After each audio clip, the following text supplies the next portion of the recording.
Hi, I'm Bob Schwartz. I'm the president of Blue Ribbon Tag and Label, and I'd like to talk a little bit about billboards and labels.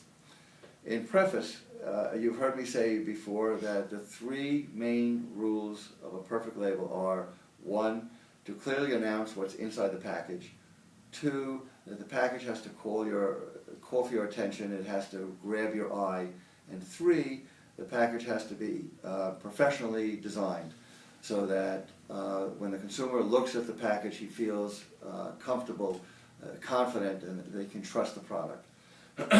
I analogize labels to billboards. When I drive to and from work on a turnpike or on a freeway or a highway at 50, 60 miles an hour, I see lots of billboards. To me, a billboard is like a label. It should tell you what they're advertising, and not only that, what to do about it. So you're driving along at 50 miles an hour and you see a billboard. You look up and there it is. You have maybe 2 or 3 seconds to see it. And I would say that 25% of the billboards that I see are absolutely worthless. Whatever the customer, the advertiser paid for that billboard, it was like taking money and tearing it up. Because I can see a little bit of it. I can see a tagline. Well, what does that mean? What are they advertising? Or I can see a picture of a product, but why should I buy that product? Where can I buy that product? I see an advertisement for a store, but the address of the store is in very small type, and I don't have time to see it at 50 or 60 miles an hour. I make a conscious effort to look at a billboard and try and get it. What are they trying to sell to me? And okay, if I'm interested, what do I do about it? Where do I go to buy it? What phone number do I dial? What's special? Sometimes these billboards have so much copy, full of copy, that you don't even know where to begin. A good billboard might be a Coca-Cola billboard, where it's just a can of Coke, and it reinforces the brand image. That's terrific. But many billboards have too much copy, or the copy is too small, or they don't get it, that you only have 2 or 3 seconds to see what the billboard is trying to communicate. What does that have to do with labels?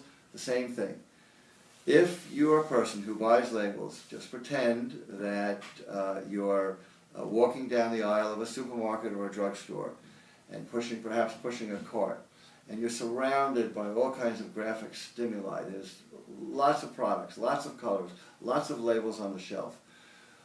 You have to create a label that catches the attention of the consumer as he's in motion.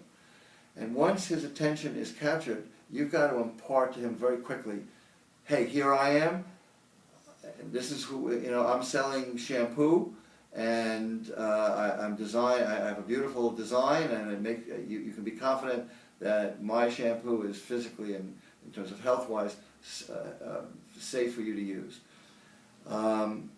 So just pretend that your label is a billboard, and when you're designing the label, understand that the consumer's in motion, that he's got a lot to look at, he's got a lot to pay attention to.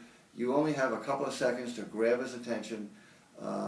You have to think in terms of simplicity of design, clearly enunciating why you're there and what you're selling, and enunciating that it's safe and that you can feel confident in buying your product. I'll talk more later about billboards and labels. One of these days I'll show you a good billboard and a bad billboard, and a good label and a bad label, and how they relate. Till next time.